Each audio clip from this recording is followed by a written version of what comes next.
Olá e sejam bem-vindos a mais um episódio de No Princípio Era a Bola, o podcast da Tribuna Expresso, em dia de mudanças no Futebol Clube do Porto. Estamos a gravar na terceira segunda-feira do ano, o chamado Blue Monday, que há quem diga que é o dia mais infeliz do ano, dizem, e de facto não se pode dizer que haja grande felicidade azul e branca neste momento. Vítor Bruno já não é... Vítor Bruno será de certeza. Sim, Vítor Bruno já não é treinador do Futebol Clube do Porto, despedido às primeiras horas do dia, às 2 da manhã, certinhas. Essa é a hora de comunicar do Futebol Clube do Porto. O futebol português dorme muito pouco e este episódio será naturalmente muito dedicado a esta saída de Vítor Bruno do Porto. Como aqui não há chicotadas psicológicas, tenho ao meu lado, como sempre, Tomás da Cunha. Olá, Tomás. Olá, Lídia, Rui, e é bom estarmos aqui ainda sem despedimentos. É verdade. E o Rui Malheiro. Olá, Rui. Viva Lídia, cumprimentos ao Tomás e cumprimentos a todos que nos ouvem. Não, nós aqui somos um podcast muito estável, ao contrário do Valorizamos a estabilidade do nosso sim. futebol português. Subscrever o Expresso é ter acesso à melhor informação, a uma vasta oferta de conteúdos exclusivos e à opinião de referência. Subscrever o Expresso é tornar-se membro do nosso clube, poder ser voz ativa de uma comunidade informada e beneficiar de vantagens exclusivas. Subscreva o Expresso em expresso.pt/digital. Expresso. Liberdade para pensar. Tomás, vou começar por ti. Fim de linha para Vítor Bruno, não se pode dizer que seja inesperado face aos últimos resultados e exibições, friso. Mas o ciclo termina também com um claro mal-estar, e isto se calhar surpreende um bocadinho mais. Era inevitável ver este desfecho, aliás, como inevitável depois do que aconteceu em Barcelos? Não diria que seria inevitável pela parte dos resultados, porque se olharmos para a classificação, o Porto está a 4 pontos do primeiro lugar e com um calendário, insisto, porque já aqui abordámos também em semanas anteriores, muito mais simpático do que Sporting e Benfica na segunda volta. Recebe desde logo os dois rivais no campeonato, mas a época foi marcada por constantes altos e baixos. O Porto começa por vencer a Supertaça, tem ali uma entrada no campeonato relativamente positiva, mas com uma equipa que não era para ficar, era uma equipa de teste, vá lá, com o Namazo, com o Ivan Raime, uma equipa de muita bola no pé, com o Galeno lateral esquerdo. Depois entraram os reforços e houve, por um lado, impacto individual, desde logo com o Samu à cabeça, mas também Francisco Moura, e o Porto teve de facto condições para ir mantendo o rumo das vitórias, mas percebi-se que a equipa não estava confortável e não crescia muito coletivamente. Até dezembro, eu acho que dezembro foi o mês de maior crescimento. É verdade que contra adversários relativamente ao alcance do Futebol Clube do Porto, muito acessíveis, na verdade. E aí tivemos Vítor Bruno finalmente a conjugar as peças de uma maneira harmoniosa. Rebentou Rodrigo Mora, e esse era também um dos motivos de interesse da época do Futebol Clube do Porto. Mas também se sabia que, enquanto a equipa não crescia coletivamente e com todas as limitações individuais que existem no plantel do Porto, Ivan Raime esteve de fora, Otávio esteve de fora, Fábio Vieira recentemente esteve de fora. Houve uma série de episódios que não tiveram uma explicação muito clara e que não são sustentáveis na gestão de um balneário. Porque uma coisa é um jogador ser afastado. Marcos Edwards está afastado no Sporting. 2 jogadores no limite. Mas o Porto tinha um episódio novo e diferente todas as semanas. O mais recente, PP, e a coisa claramente partiu para o lado de Vítor Bruno, porque as exibições contra o Nacional e contra o Gil Vicente são pouco admissíveis, não há como contornar isso, particularmente o jogo da Madeira e a primeira parte do jogo em Barcelos, onde o Porto foi uma equipa profundamente desorganizada e a cometer erros sucessivos defensivamente. Neste jogo com o Gil Vicente, Otávio e Diogo Costa no primeiro golo, mas antes tinha sido Neuer Pérez, em jogos anteriores. Uma equipa com pouco protagonismo das principais figuras. Repare-se que PP tinha ficado fora, jogou Galeno no lugar de PP e não deu nada à equipa. Portanto, houve claramente um desencontro nos últimos jogos entre PP, Galeno e Vítor Bruno. As razões não nos são totalmente conhecidas, mas parece claro que não estava neste momento com uma relação pacífica com o balneário, e juntando tudo isto aos resultados recentes da equipa e sobretudo à incapacidade de dar um crescimento continuado, porque houve alguns sinais de crescimento, mas rapidamente transformados em estagnação ou até regressão, e foi isso que aconteceu um pouco. A última imagem que fica, falando apenas da perspectiva tática, é que Vítor Bruno não quis pura e simplesmente juntar Rodrigo Mora e Fábio Vieira, e por isso o passo ofensivo que o Porto poderia dar nos próximos tempos dificilmente o daria, e de facto sofrendo mais golos com uma equipa sem referências ofensivas é muito difícil de facto fazer um trabalho sólido e continuado.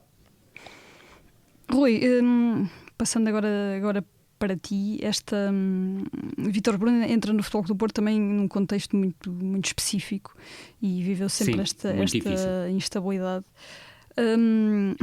Isto é sempre difícil estar aqui a quantificar coisas, mas colocas a culpa no treinador, a culpa é das circunstâncias. Este Futebol Clube do Porto em mudança também não ajuda um treinador a fazer o seu trabalho com mais calma, com mais paciência. Lídia, muito sinceramente, e digo isto desde o início da temporada, este ano, tal como o Dr. Rui Pedroto acabou por dizer no início de setembro, devia ser encarado como um ano zero para o Futebol Clube do Porto, e creio que Vítor Bruno foi visto como um treinador, se quiseres, de transição, ou seja, o treinador do ano zero, mas que já não seria o treinador do ano 1. Isto, obviamente, é a minha opinião. Depois, de resto, tendo em conta um ano zero, que é impossível ter no Futebol Clube do Porto, ou seja, há desde logo a exigência de ganhar troféus, e creio que a vitória do Futebol Clube do Porto na Supertaça criou, se quiseres, a ideia que o Futebol Clube do Porto tinha uma melhor equipa do que aquela que tem, e sobretudo naquela altura, e é importante também referir isso, eu creio que Vítor Bruno faz um bom trabalho de pré-época. É certo que as vitórias ganhou todos os jogos, mas foram contra adversários acessíveis, criaram também uma ideia que o Futebol Clube do Porto seria melhor do que aquele que foi, mas o trabalho inicial de pré-época, sem reforços e com uma ideia de jogo bastante interessante e, se quiseres, com muita ruptura em relação a Sérgio Conceição, criava uma ideia que o Futebol Clube do Porto poderia, não diria ser campeão, mas poder lutar pelo título. E reparem que antes do início da Liga Europa, o próprio André Vilas-Boas, e vindo de uma sequência de bons resultados no campeonato que foi travada diante do Sporting, no primeiro jogo em que o Vítor Bruno teve reforços, o próprio Vilas-Boas assumiu a candidatura do Futebol Clube do Porto à vitória na Liga Europa.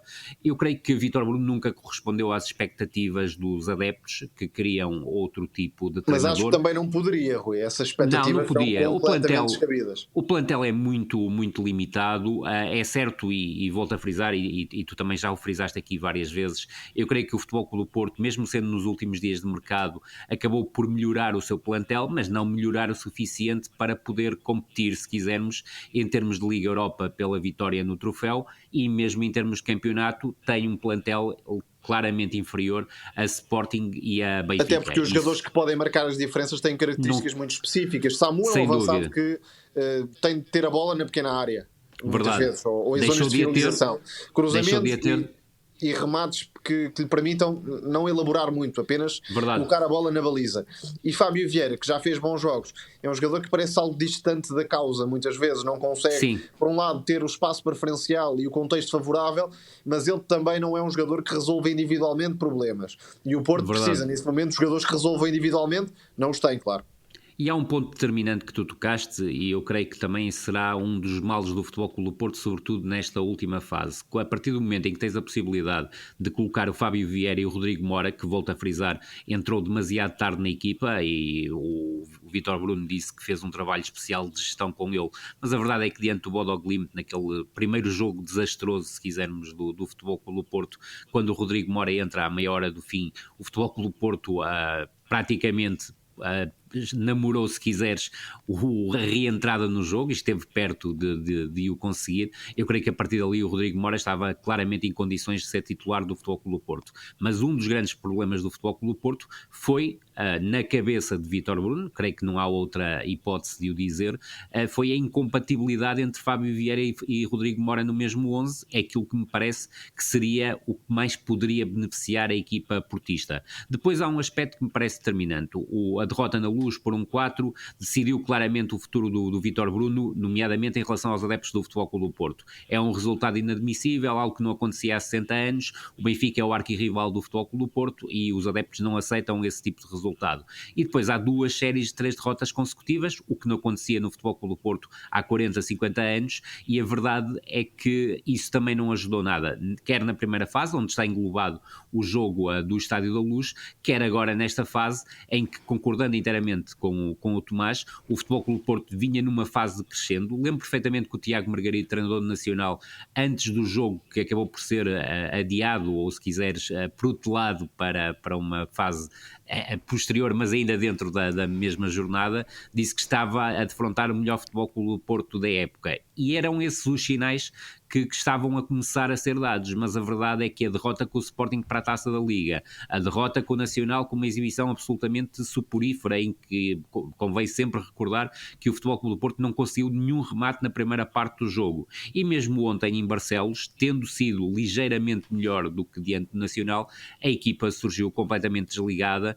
Tem uma oportunidade ao minuto 9 pelo Samu, que é a melhor oportunidade no jogo do Futebol Clube do Porto na sequência de uma bola parada ofensiva, mas a incapacidade do Futebol Clube do Porto reagir à adversidade, seja no 1-0, seja depois de uma boa entrada na segunda parte com a saída de um Galeno completamente inexistente para entrar o Gonçalo Borges, comprova, e aí conseguiu 1-1, mas sofrer o golo logo 5 minutos depois fez com que o Futebol Clube do Porto fosse outra vez ao tapete e teve muitas dificuldades em chegar às zonas de finalização, ou seja, em ligar criação com finalização.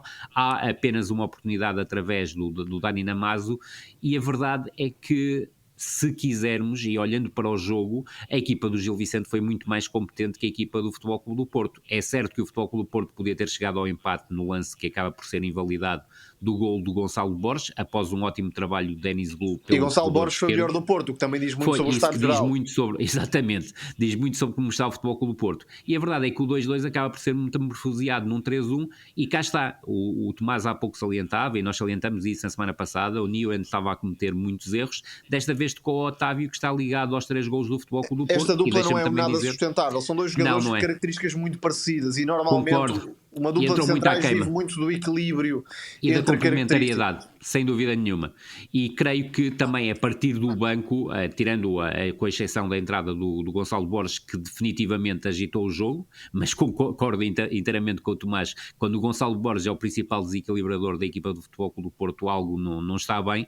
Mas a verdade é que depois as alterações que o Vítor Bruno efetuou, primeiro lançando o Denis Gul e passando para um 4-4-2 ou 4-2-4 em momento ofensivo, e pouco depois, logo 3 ou 4, 5 minutos depois, a regressar ao 4-2-3-1 para depois poder atacar em 3-2-5 ou 3-1-2-4, com o Mora e o Eustáquio ou o Nico a entrarem nas entrelinhas, mas depois até chegou a aparecer o Tiago de Jaló por lá, criou muita indefinição na equipa e não ajudou em nada, se quisermos, ao Futebol Clube do Porto a procurar uma reviravolta. Depois deixa-me dizer-te que no final do jogo, quer as declarações do Gonçalo Borges, totalmente egocêntrico, a colocar as culpas na primeira parte desastrosa do Futebol Clube do Porto e a dizer que o Futebol Clube do Porto melhorou muito na segunda parte, e claramente a referenciar-se a si próprio. Quando ele entrou, não é? Mostram que o ambiente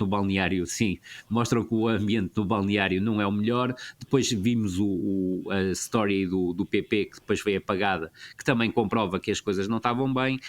A primeira parte do Galeno também atesta que algo não estava bem, e a verdade é que Vítor Bruno... profundamente, diria, dramático para o Porto, quando as figuras, os jogadores com estatuto, são PP e Galeno. Sem dúvida. E por isso aspecto... é que acho que Vítor Bruno, com todos os defeitos que teve no trabalho, e teve, claro, já fomos explorando ao longo dos episódios, mas este é um dos piores Portos que me lembro de ver em vida. O plantel, sim, mesmo.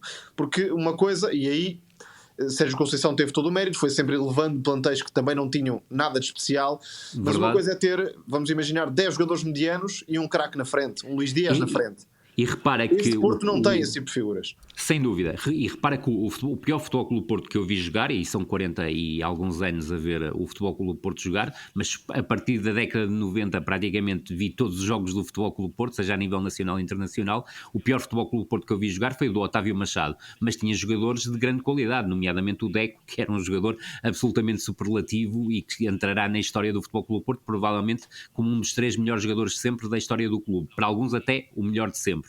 Mas tinha jogadores, não tinha era treinador. Agora, neste caso, há claramente um déficit a nível do plantel, independentemente da equipa se ter reforçado bem nos últimos dias de agosto. Agora, mas está claramente atrás de Sporting e Benfica, desde logo, e essa é a comparação direta. É isso mesmo.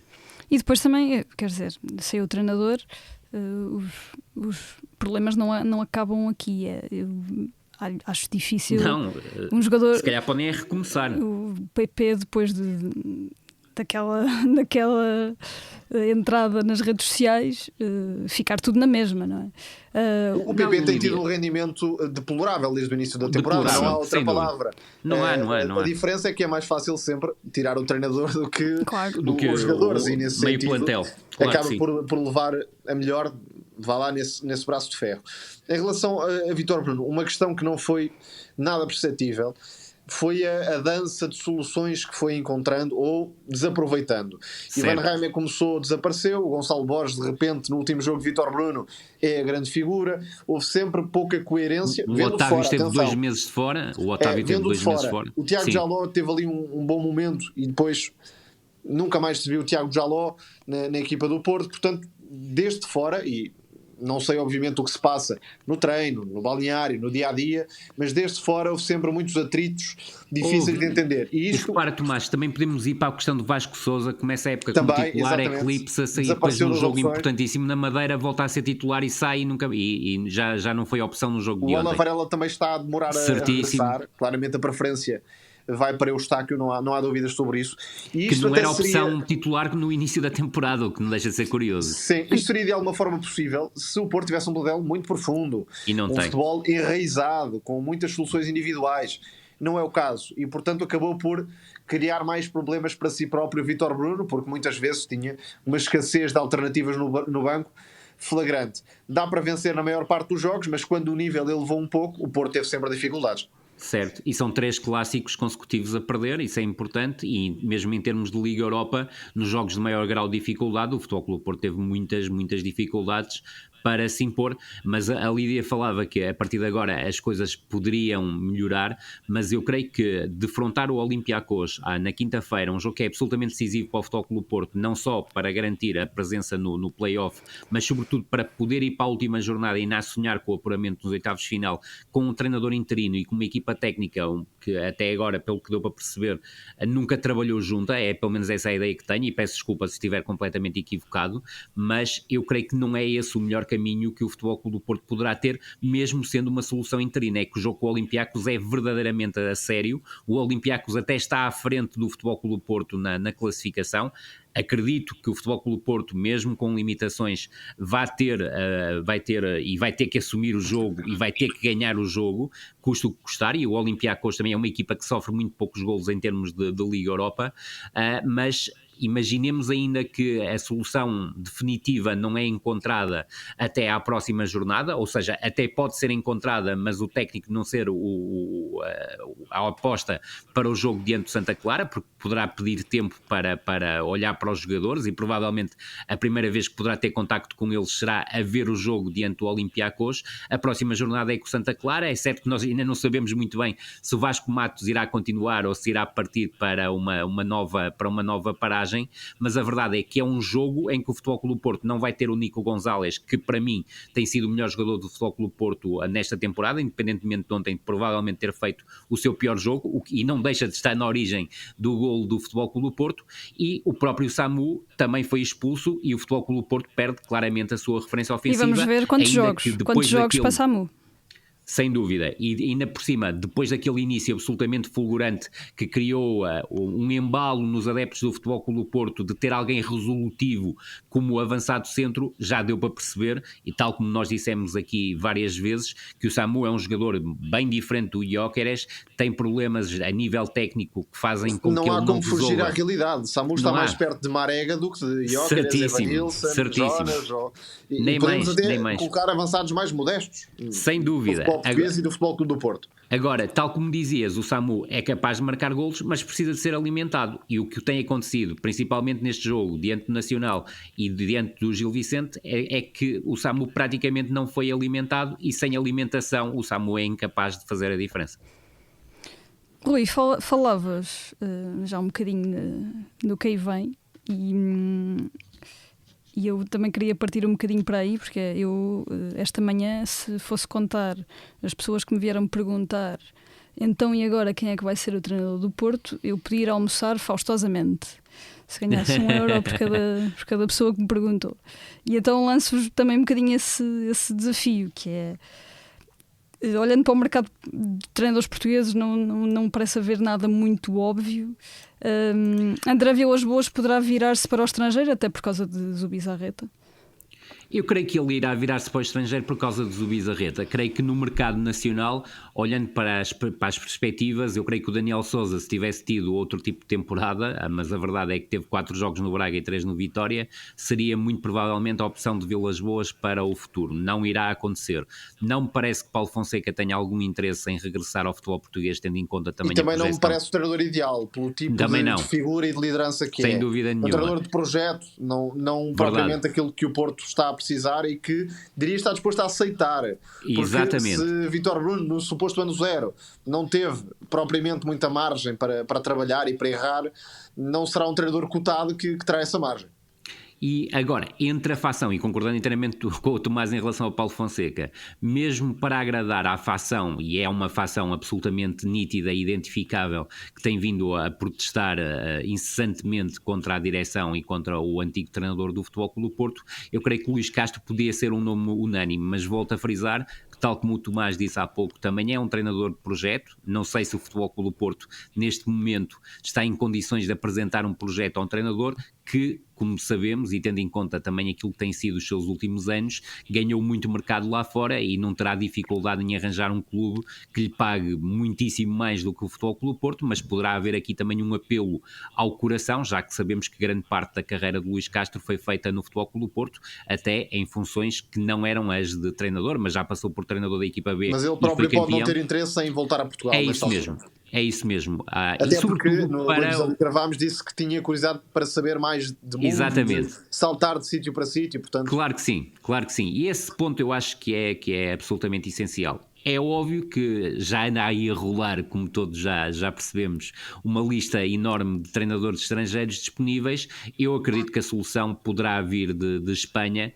Eu sei que o nome que poderá acicatar mais ânimos, porque a verdade é que há uma proximidade entre ele e o Bizarreta, é Xavi Hernández, mas eu tenho algumas dificuldades em acreditar que Xavi Hernández no imediato aceita um projeto como o Futebol Clube do Porto, ainda por cima não começando a temporada. Interessante ver Xavi a jogar numa sem equipa dúvida, com tantas lacunas técnicas como é óbvio, como é óbvio. Este Porto, ou a treinar neste caso e não a jogar. Há um nome que seria muito interessante na minha perspectiva, mas está já contratado. Falo de Artur Jorge, que manifestou o interesse em regressar a Portugal, mas já foi levado, portanto nesta altura não há nada a fazer por aí. E também não parece... que se retira, e é óbvio desde o início da época, é que o Porto não está numa fase de tanta atratividade como já esteve. E é isso. Quer a nível de treinadores, quer a nível de mercado. E por isso, para chegar a determinadas figuras, tem ou de pagar mais ou de apresentar algo que possa ser cativante, neste caso para um treinador. Por isso tenho muita dificuldade em perceber qual será o caminho, mas também diria que será um nome estrangeiro. Sim, mas com muita dificuldade em convencer alguém de uma primeira linha entre os técnicos que estão desempregados, no primeira e até a segunda linha, se quisermos, tendo em conta a situação do Futebol Clube do Porto, porque a verdade é que o campeonato não está perdido, mas o Futebol Clube do Porto neste momento tem um plantel que é inferior ao Sporting e ao Benfica, que já apresentaram reforços, ao contrário do Futebol Clube do Porto, em que há a ideia também clara, em que haverá ainda um ou outro jogador que sairá, e reforços até agora o Futebol Clube do Porto continua com grandes problemas em movimentar-se. Aliás, basta ver aquilo que foi apresentado na semana passada, com um prejuízo de quase 60 milhões de euros nos últimos 10 anos de gestão de Pinto da Costa, e esse facto também tem que ser levado em linha de conta. Só uma palavra antes de passarmos para outro tema, para o trio ofensivo do Gil Vicente, que é do melhor que temos no futebol português, em termos de movimentação e qualidade associativa. O Félix Correia passou de ser um extremo hiper vertical e desequilíbrio individual para ser um jogador também muito cerebral na forma como descobre passes. Fujimoto é Fujimoto, já não é novidade, e o Tidjani Touré é também um extremo com um perfil muitíssimo acima da média no futebol português. Portanto, o Bruno Pinheiro e o Gil Vicente têm um plantel com alguma margem de progressão e de valorização, sendo que o Ruben Fernandes é uma espécie de herdeiro do Pep, porque os anos não passam por ele.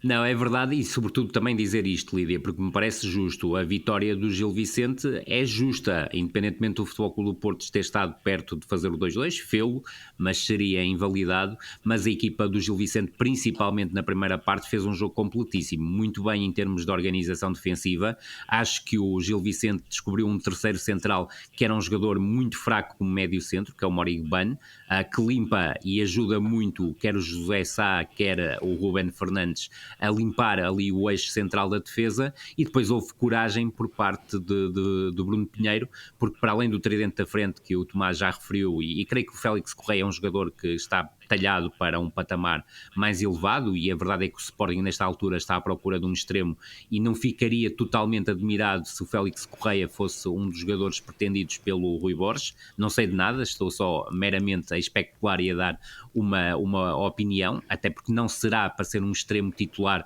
e acho que o Félix Correia no papel de joker pode ser muito importante, mas destacar sobretudo a coragem que teve em lançar o Fujimoto como titular, sabendo que ele em alguns momentos não iria cumprir na linha de 4 de meio campo que estava prevista, dentro do 5-4-1 defensivo, mas que depois desequilibrou, e o lance do primeiro golo, a combinação entre o Félix e o Fujimoto, a forma como o Fujimoto entra no centro-esquerda e consegue atrair o Neuen para esse espaço, é absolutamente fabulosa. E depois a finalização do Pablo, que também é um avançado que está a crescer, curiosamente partiu como terceiro avançado para esta temporada, atrás do Aguirre e do Cauê, mas parece-me neste momento indiscutível que é a opção principal para a ponta de lança na equipa do Gil Vicente, e é um jogador que está a crescer, porque não é um jogador que só de ataque à profundidade, também quando foi preciso associar-se com os colegas associou-se, e teve aquele momento em que mostrou todo o seu sentido de oportunidade a fazer o 1-0, mas deixa-me voltar a frisar, muitas culpas do Otávio, mas também do Diogo Costa nesse lance,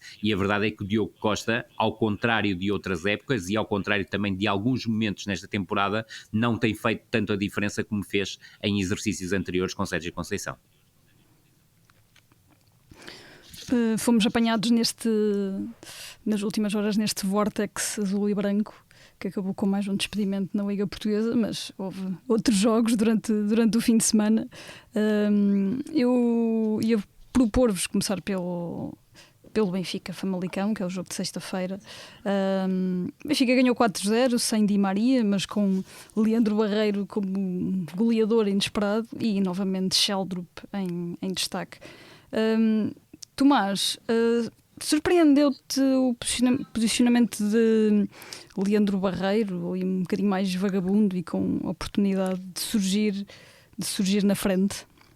Quase segundo avançado. Sim. Surpreendeu um pouco, e depois do jogo ouvimos Bruno Lage a falar da tal relação, a suposta incompatibilidade entre Barreiro e Florentino. Certo, jogar lado a lado como dupla de meio campo, isto é uma coisa. Estáticos. O Leandro Barreiro, na verdade, foi mais um segundo avançado de ruptura, de chegar à área, com timing para finalizar, e daí conseguiu marcar um hat-trick, aproveitando os movimentos de Pavlidis, que, na minha opinião, sai beneficiado por ter um jogador enérgico nestas marcações, agressivo a chegar à área, que possa compensar o jogo em apoio, os arrastamentos de Pavlidis, e por isso funcionou muito bem essa relação entre os dois da frente do Benfica. Depois era importante ter também um jogador disponível para as tarefas de pressão alta, e Leandro Barreiro cumpre na perfeição esse papel contra um Famalicão que é obrigado a jogar sim ou sim, porque a única forma de o fazer é essa, tendo em conta que não tem Cádiz ou outro qualquer avançado, joga com Aranda como uma referência móvel. Claro que sim. E portanto a única forma de entrar no meio campo contrário é com a bola pelo chão, jogando desde trás. Só que o Benfica não deu mínima hipótese, dominou o jogo do princípio ao fim, rematou muito, foi uma exibição muito diria de desilusão do Famalicão, não correspondeu minimamente àquilo que se pensava que poderia apresentar na Luz. E o Benfica, além do domínio, teve bastante mais criatividade do que noutras partidas que já vimos, particularmente no Estádio da Luz, com Coxo a assumir a batuta, como sempre lateralizando sobre a esquerda para ver o jogo de frente e distribuir passes. Depois a relação entre Carreiras e Sheldrup, que já se vai cimentando, Carreiras a avançar para oferecer desmarcações e Sheldrup por vezes abrindo, mas principalmente atacando o espaço entre linhas. E aí é um jogador sem igual no plantel do Benfica, na forma como consegue receber, enquadrar-se e definir o último passe. Aliás, foi isso que o destacou nesta partida. É um jogador que no drible vai ganhando confiança também. Há um lance brilhante na segunda parte com um jogo de pés espetacular. Por isso, nesta altura, não há forma de retirar Sheldrup do 11 encarnado. Aktürkoğlu voltou para ter uma importância QB em termos de desmarcações de ruptura no lado direito, mas tecnicamente diria que só se destacou mesmo no lance de assistência de calcanhar para Coxo. Continua a ser um jogador com uma relação algo complicada com bola. De resto, mérito também para Florentino, que preencheu o meio campo, e para os centrais, que foram muito agressivos a antecipar e permitiram ao Benfica recuperar a bola muito à frente e não dar hipótese ao Famalicão. Rui, o Tomás já falou um bocadinho disto e, aliás, não só falou como escreveu um texto que está na Tribuna Expresso sobre, altamente aconselhável, exatamente, sobre André Sheldrup. É o grande reforço de inverno para Bruno Lage. E um reforço que chega tarde. Devia ser reforço de verão para o Roger Schmidt, mas a verdade é que o Roger Schmidt esteve muito perto de dispensar o Sheldrup, e recordo-vos que em vários jogos de preparação da equipa do Benfica, o Sheldrup, estando em condição física para atuar, nem sequer foi utilizado quando foram utilizados os 22 jogadores. Portanto, o destino do Sheldrup estava praticamente traçado, quer no verão, quer agora no inverno, em que seria um jogador que muito provavelmente o Benfica iria negociar. Felizmente houve aquela pergunta do nosso colega do 00 que eu acho que contribuiu de forma decisiva para que o Bruno Lage mudasse a forma de olhar para o Sheldrup, e dando minutos naquele jogo. Foi do mais futebol, não tenho certeza absoluta. Do mais futebol, tens razão. É do mais futebol, foi do mais futebol, tens toda a razão. E a verdade é que com o Sheldrup o Benfica atinge outra dimensão exibicional, porque, tal como o Tomás dizia, o Benfica pecava e muito na questão do corredor esquerdo, porque o Kerem estava claramente em quebra, e o Kerem é claramente um jogador de ataque ao espaço, um jogador que chega com facilidade às zonas de finalização, mas não é um jogador criativo, não é um jogador para criar diferenças entre linhas. E naquele momento, neste momento de época, o Benfica estava claramente a precisar de um jogador que surgisse ali nas entrelinhas para criar situações de diferenciação. E a verdade é que o Sheldrup tem essa capacidade, é um jogador que recebe muito bem orientado nas entrelinhas, e depois, como o Tomás disse muito bem, é capaz de conduzir e produzir desequilíbrios, mas também é capaz de marcar a diferença através do último passe, como aconteceu no jogo diante do Famalicão. E é um jogador que soma golos e assistências com facilidade, já era assim no Nordsjælland. E confirma-se no Benfica. E a verdade é que foram 2 assistências e nos últimos jogos tem marcado golos que têm sido decisivos. Creio que é uma aposta claramente tardia, do meu ponto de vista. Aliás, já não se justificava o empréstimo que ele teve ao Nordsjælland para jogar, porque com a Schmidt estava tapado. Creio que era um jogador que já na temporada passada podia ter sido uma mais-valia para a equipa do Benfica. É uma afirmação tardia, mas não por culpa do jogador, claramente por culpa dos treinadores, porque o Sheldrup há 2 anos, e o Tomás sabe isso perfeitamente, porque viu os mesmos jogos do que eu, do Sheldrup pelo Nordsjælland, provava e já mostrava que teria capacidade para atingir este patamar num curto prazo. Acabou e aí por ser é perfeitamente aceitável que o jogador não chegue e entre no 11 e fique no 11 eternamente. E por cima a meio da época, nem mais. Obviamente há uma margem de adaptação, de entrada.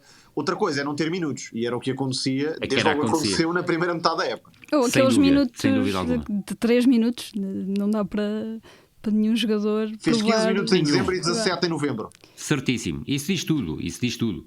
Aliás, ele neste momento já bateu todos os recordes de utilização a nível do Benfica, já tem mais jogos somados nestas últimas partidas do que em toda a sua carreira como jogador do Benfica, salvo erro, incluindo também os jogos que fez pela equipa B, em que, curiosamente, e devo dizer, não teve grandes atuações, mas é muito complicado para um jogador que deixa a equipa B, quando tem expectativa claramente da equipa A de fazer a diferença, embora deva dizer, já agora para acrescentar, que o Bresciani desceu à equipa B esta semana e fez um jogo de grande qualidade diante do Leixões, abrilhantado por um golo que é muito bonito, que invadiu as redes sociais, mas também é um frango monumental do guarda-redes dos Leixões.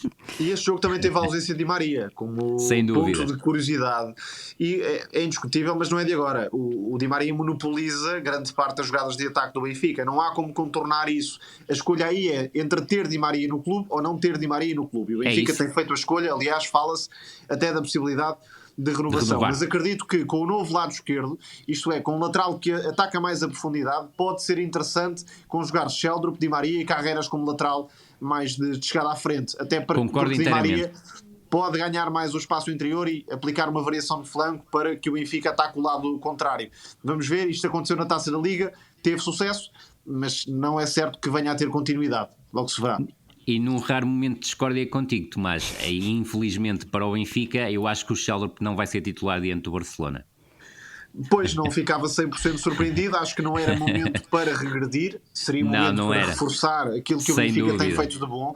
E aliás diria até que esta sequência de jogos, do ponto de vista das exibições, a segunda parte do Sporting contra o Sporting não foi propriamente boa, mas o jogo contra o Braga, primeira parte contra o Sporting e este jogo contra o Famalicão são dos melhores jogos que a equipa fez com o Bruno Lage. E agora prepara-se para receber Manu Silva, que é um reforço muito interessante. Muito, muito interessante. Já agora, aliás, querem falar um bocadinho disso? É também uma novidade. Dou a primazia ao Tomás porque o Tomás destacou no texto do Expresso no início da temporada. Não foi, e aí, como central, é um jogador que tem feito uma evolução muito interessante na carreira, porque no Vitória dos três centrais jogava como uma espécie de livro, era o central no meio que distribuía passos de trás para a frente com muita facilidade, mas Rui Borges, e a habitual capacidade de potenciação de médios, levou-o para o meio campo neste novo sistema. Portanto, é verdade, e muita gente fez essa questão. Se pode jogar como central, pode, mas uma coisa é jogar numa linha de 3, outra coisa seria jogar numa linha de 4 como o Benfica joga. Ainda por cima há opções de sobra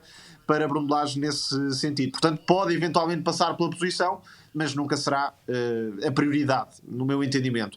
Depois, para o meio campo, era o tipo de médio que fazia falta ao plantel, isto é, um jogador capaz no momento defensivo, mas também com uma personalidade e um toque de bola, uma capacidade de passe que o Benfica não tinha e não terá com o Florentino, que é um jogador predominantemente de recuperação defensiva e portanto pode dar coisas diferentes ao meio campo a partir da posição 6, mas na minha visão e pela forma como o Benfica joga também como um 8 de saída, ou seja, mantendo Florentino na equipa, mas jogando por exemplo no papel de Coxo, que é um jogador que baixa muito para construir, aí Manu Silva, tendo a presença de Florentino, também poderia assumir. Pode ser claramente o terceiro homem de construção, sim, sem dúvida nenhuma. Exatamente. Depois, não creio que seja um jogador posicional. Tem esse lado posicional, mas consegue também ter a capacidade de transportar a bola, chegar mais à frente. Aliás, marcou um grande golo, até procurar remate, sim. É um jogador de precisão técnica, no passe e no remate, na construção, é um jogador elegante, portanto um tipo de médio que o Benfica não tinha já há algum tempo, desde Enzo Fernandes, de Weigl. Diria que na comparação que possamos fazer, tem um bocadinho de Enzo Fernandes e de Weigl, mas claro, acaba por ser algo inflacionado, tendo em conta o leilão com o Wolverhampton. Sem dúvida, 14 milhões de euros, 12 mais 2 e depois ainda 20% do passe para o Vitória, creio que é um negócio absolutamente notável do Vitória. Sim, um grande encaixe. Verdade, e juntar o Caio César, que também é um jogador notável para o nível do Vitória Sport Clube, obviamente com todo o respeito pelos vitorianos que nos ouvem. Agora, também há um aspecto que é importante pensar em relação ao Vitória, é que o nível competitivo da equipa do Vitória vai baixar e obviamente se podia haver aqui alguma esperança do Vitória chegar muitíssimo longe na Liga das Conferências, na Liga Conferência, a verdade é que com as perdas que tem tido Alberto Costa, Manu Silva e Caio César, a tarefa passa a ser muito mais hercúlea e veremos até, porque também é uma notícia de mercado, o Vitória estava a apostar todas as fichas em contratar André Luiz ao Estrela da Amadora e perdeu o jogador para o Rio Ave, que para além do dinheiro que oferece, também transferirá o Amin Odiri para o Estrela da Amadora, juntamente com o Fábio Ronaldo, dois jogadores que têm tido muito pouco tempo de utilização, quer com o Luís Freire, mas principalmente com Petit. E por falar em centrais que passam a médio centro... Ainda que o Manu, na formação, jogava a médio centro, depois baixou para central e fazia as duas posições até no Feirense. Ia fazer a brincadeira com o Debast. Mas pode ser melhor como médio. Isso mesmo, eu acho que é melhor como médio. Ia fazer a brincadeira com o Debast titular no meio campo do Sporting na Vitória com o Rio Ave. Na verdade, a nível de passe longo, se não são os dois melhores, andarão lá muito perto. Concordo. E sobretudo com uma capacidade. Há um aspecto que é crucial, quer no Manu, quer no Debast, é que não buscam apenas, se quiseres, os corredores laterais. Exatamente. Buscam também, muitas vezes, o corredor central e são capazes de colocar passos interiores muitíssimo interessantes, para além de algo que tu disseste e que me parece um ponto essencial e que tem sido esquecido, sobretudo nas análises que eu tenho visto em relação ao Manu Silva, é que o Manu tem capacidade para conduzir a bola e chegar às zonas de finalização e deixa também só juntar um aspecto que me parece importante. apenas de passe. concordarás, exatamente, e concordarás que é a capacidade que tem no jogo aéreo, quer a nível ofensivo, quer a nível defensivo, que pode também ser um aporte importante para o Benfica em alguns momentos. Vamos ir para Vila de Conde novamente. Vamos para o Ludivaz. O Ludivaz, o Alan Varela também é forte no passe longo, por exemplo, lembrei-me Isso agora. mesmo, verdade. O Sporting venceu por 3-0 o Rio Ave. Talvez tenham sido só 3 por causa de Harder, um pouco. E de Missa, e de que são Missa, 11 exatamente. defesas. Ia dizer de Harder e de Missa, que é mais um grande guarda-redes polaco, entre a Polónia e a Eslovénia, onde está a testar o melhor viveiro de guarda-redes da Europa. Verdade. Rui, o jogo seguro de Rui Borges, regresso às vitórias, também é algo que me parece importante para o Sporting, é saber que, apesar do jogo de Harder, que pode ganhar sem Gyökeres, e embora também o sueco tenha feito a diferença, quando entrou, marcou logo, não é? Não, este jogo, em primeiro lugar, e já que elogiei muito o Gil Vicente, deixa-me dizer que quer Famalicão, quer Rio Ave fizeram exibições absolutamente paupérrimas nesta jornada. O Rio Ave, então, ainda por cima a jogar em casa, tinha a obrigação de fazer muito mais, mas é óbvio que o Rio Ave é uma equipa claramente dependente da presença de Cleiton no campo. E a verdade é que, se formos a olhar, fez muito mais falta o Cleiton ao Rio Ave que o Gyökeres ao Sporting. O Rio Ave foi uma equipa completamente desligada, sem qualquer capacidade para travar as iniciativas do Sporting, e deixa-me dizer, obviamente, que o Sporting, mesmo tendo-se adiantado muito cedo no marcador, num golo em que é mais uma atrapalhada do Aderlan Santos para não variar, mas é uma jogada muito bem urdida pelo Kenda no corredor esquerdo, que começa, e aí era o meu ponto, no Gonçalo Inácio, porque o Sporting melhora muito, quer com o Gonçalo Inácio a defesa central, e do meu ponto de vista, a aposta no Dibas como médio centro, com o papel muitas vezes baixar para também assumir o papel de terceiro construtor, acho que é muito, muito interessante para a equipa do Sporting em termos de ligação de jogo e sobretudo numa fase em que ainda não tem o Morita e o Daniel Bragança a 100%, independentemente do Daniel Bragança ter entrado muito bem em jogo, e o Pote só regressará em fevereiro à competição. Veremos se é tempo do clássico diante do Futebol Clube do Porto. A vitória do Sporting é absolutamente inquestionável, ganhou por 3-0, podia ter ganho por 5, 6 ou 7-0 à equipa do Rio Ave, valeu ao Rio Ave a exibição do Missa, que defendeu bolas atrás de bolas, algumas delas há uma série de bons impossíveis. guarda-redes na Liga Portuguesa. Sem dúvida. E este mesmo é um deles. fora do topo, o Patrick Sequeira já o destacámos também. Sem dúvida. Veremos se o Casa Ricardo Pia consegue aguentá-lo, porque obviamente estamos a falar do sucessor do Keylor Navas. As pessoas é que quando o Patrick Sequeira, e não estamos a falar de nós porque nós referenciamos muito rapidamente, este é o sucessor do Keylor Navas, ele vai ser o futuro guarda-redes e já é da Costa Rica, e muito possivelmente irão surgir pretendentes, seja agora no mercado de janeiro, mas acredito que dificilmente completará, ou seja, seguirá para uma segunda temporada no Casa Pia. Mas a verdade é que o Sporting teve um jogo de tremendo conforto diante do Rio Ave, construiu com muita facilidade, criou com muita facilidade, chegou às zonas de finalização com uma facilidade arrebatadora. Agora, obviamente, há um aspecto no Harder que é preciso melhorar.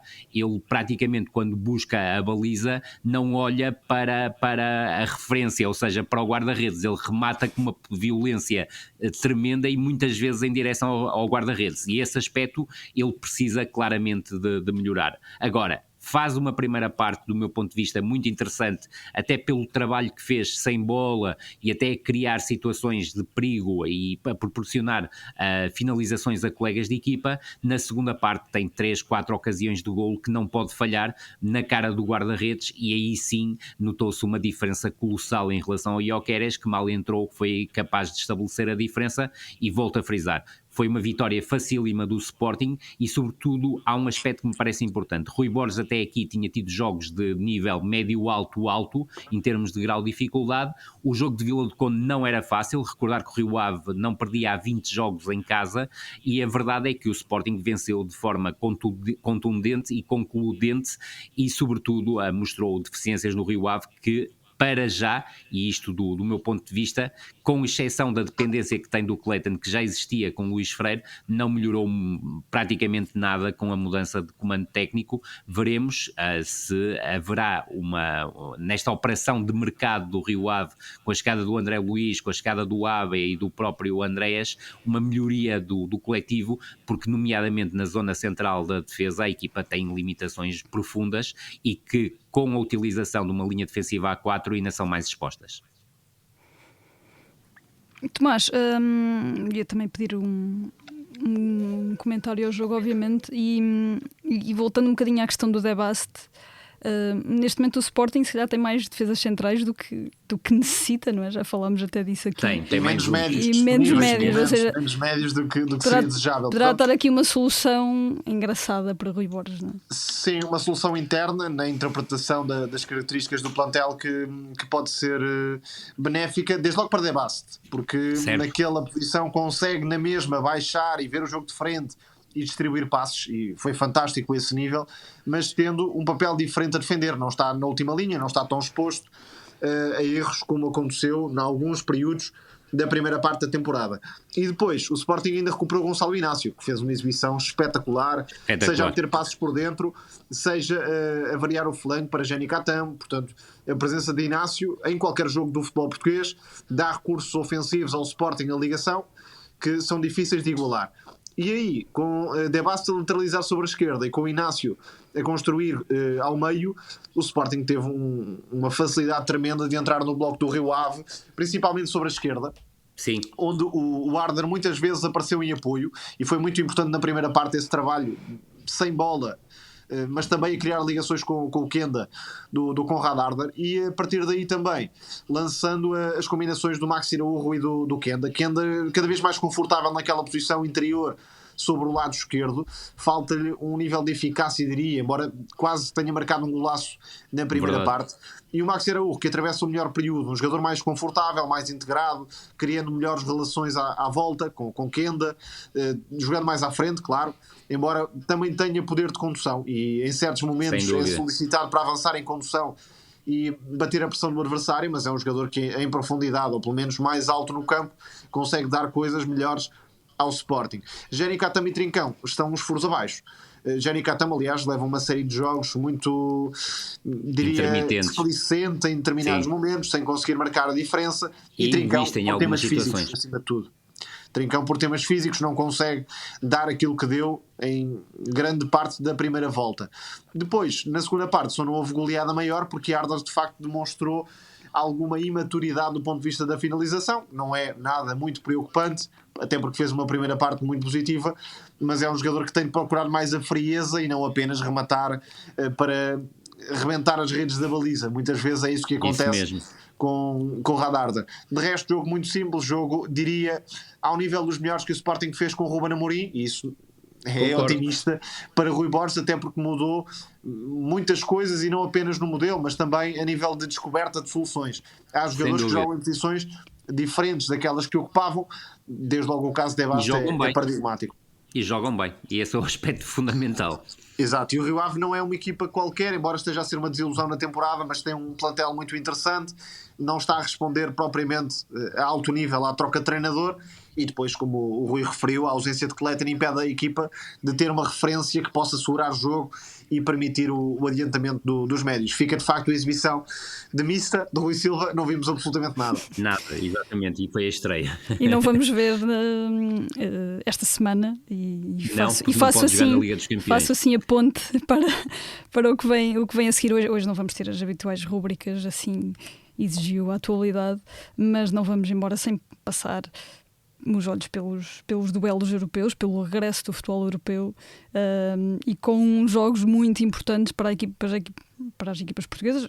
Para começar, desde logo o Benfica com o Barcelona, quanto mais não seja pelo peso do adversário, um jogo grande na Luz. O Sporting vai jogar em Leipzig, um jogo também importante para a continuidade ou pelo menos para confirmar a continuidade do Sporting na Champions, e o Futebol Clube do sobretudo Porto, com um treinador do outro lado que está claramente em risco. exatamente, e o Futebol Clube do Porto na Liga Europa veremos com que treinador, que vai jogar com o Olympiacos, já falámos aqui um bocadinho. José Tavares, como treinador interino, já é certo. E um jogo muito importante, como aqui já referimos, para o futuro do Futebol Clube do Porto na Liga Europa, que está em risco, sendo o Futebol Clube do Porto, se calhar, uma das equipas mais cotadas da competição. Tomás, pronto, não temos muito tempo, ia-te pedir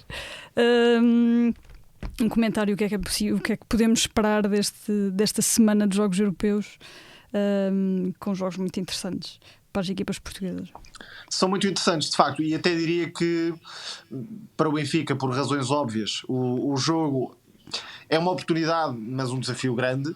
O Barcelona é uma equipa que tem duas caras, se quisermos, mas em dia sim pratica um futebol absolutamente fantástico, com Pedri a voltar ao melhor nível, a distribuir passos. Ainda agora aconteceu contra o Getafe, num jogo em que o Barcelona não venceu, mas teve Pedri a meter esse passe brilhante para Condé. Os laterais estão num bom plano neste momento, quer Condé, quer Alejandro Baldé, e depois Condé entra mais pelo centro-direita e o Baldé mais à largura no corredor esquerdo. Exatamente, Condé mais como lateral interior, a promover desmarcações, e Baldé como um jogador de profundidade. Não vai ter o Dani Olmo, mas tem Lamine Yamal, e Lamine Yamal traz o jogo para um patamar de imprevisibilidade, de surpresa, de definição, que é difícil de acompanhar. Não fez um jogo brilhante contra o Getafe.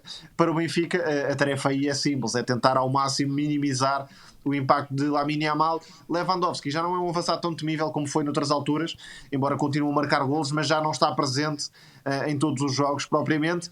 E se o Benfica cada conseguir... vez mais nas entrelinhas a procurar a fazer o pivô de combinações 2-1 para aparecer o Gavi ou o Rafinha em zonas de finalização. Sim, vive muito esses contramovimentos, de Lewandowski a baixar para atrair e Rafinha a explorar os contramovimentos. E é por isso que tem marcado tantos golos nesta temporada. Verdade.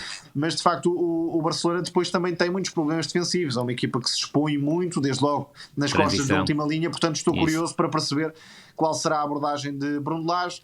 A receita de contenção é simples: anular Pedri ao máximo, Lamine Yamal a mesma coisa, controlar os movimentos de Rafinha.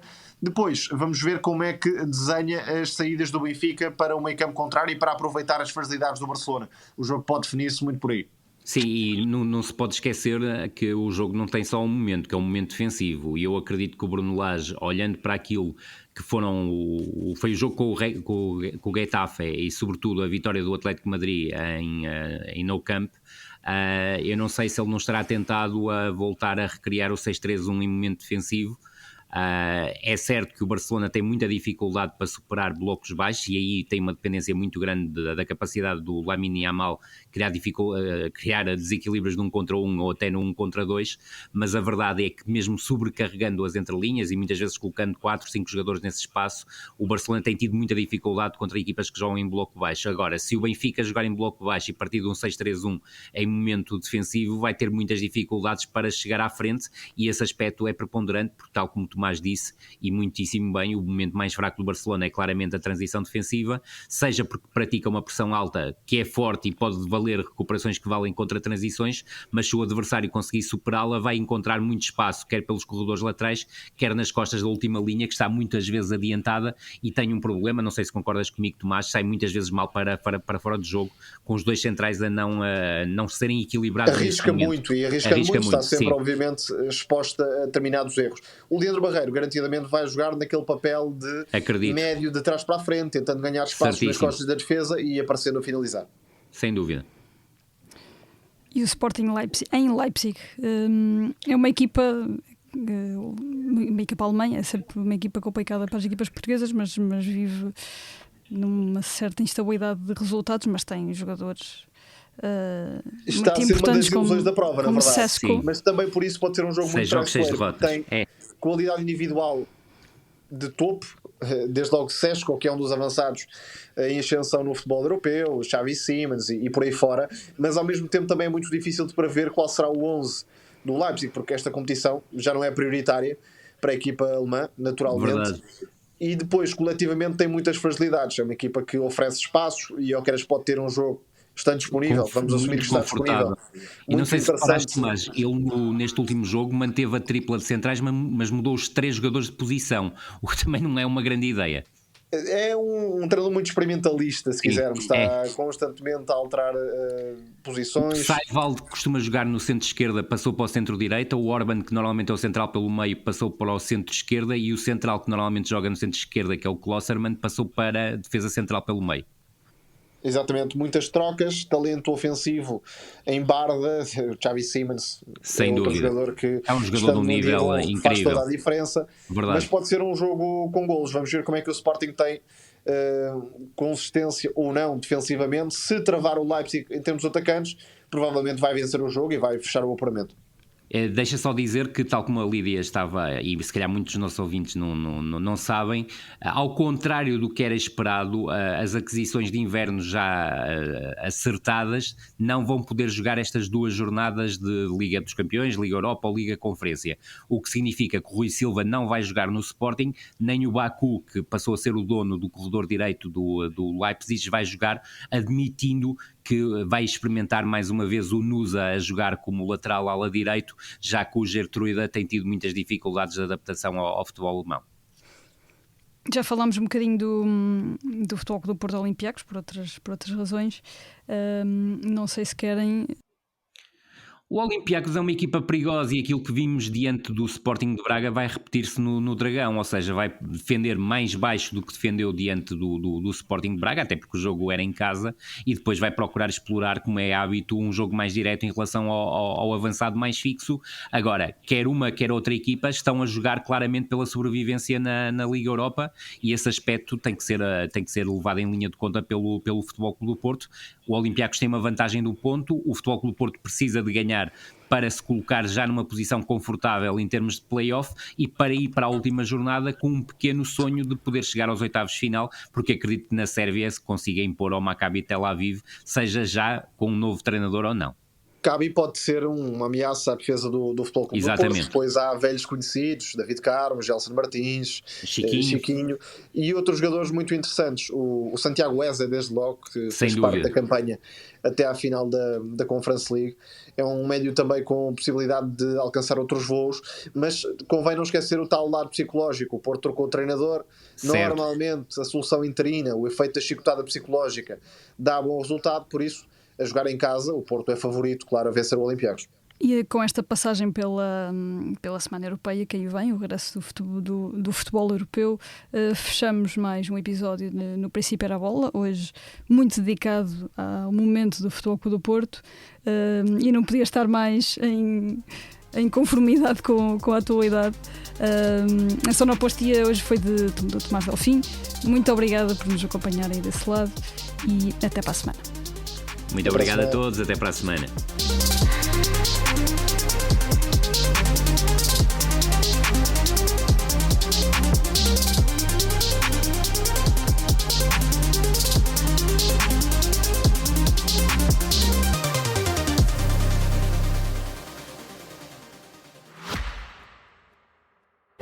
Subscrever o Expresso é ter acesso à melhor informação, a uma vasta oferta de conteúdos exclusivos e à opinião de referência.